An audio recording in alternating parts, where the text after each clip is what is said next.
Istong Luloy Manla TV Music kaeskwela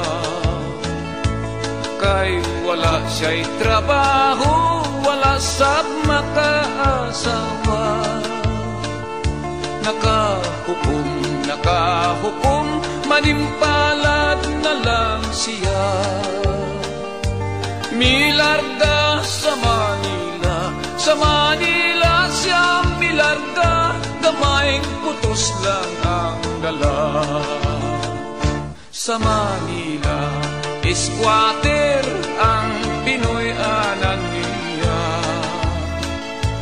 Kay lisod one day, one eat ang iyang sistema. Mientra siya sa trabaho nga illegal, delikado pa. Nahimo siyang drug poser, nahimo siyang drug poser sa shabu ug marihuana.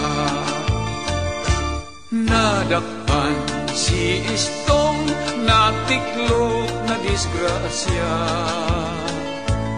Didalas konting lupa, 20 anyos ang sentensya. Dito sa bilangguan, sa sulod sa iyang selda. Mga adlaw kipalabay, lawas kipatik-patikan, gidruing-druingan pa.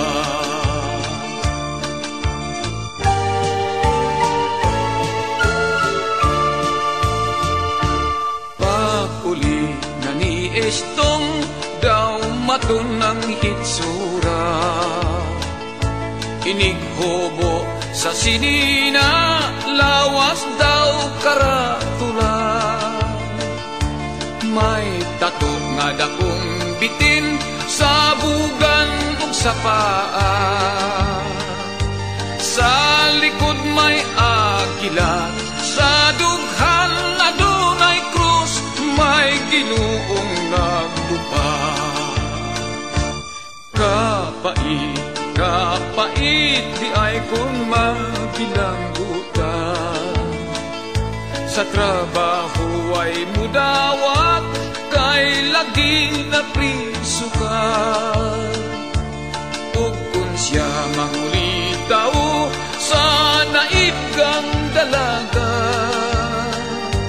Luloy Manla TV Music. Kung makita ang tato sa kalawasan niya, si Istong sa istorya, nagdaro na lang siya sa Luloy Manla bukid na TV kinusa. Music.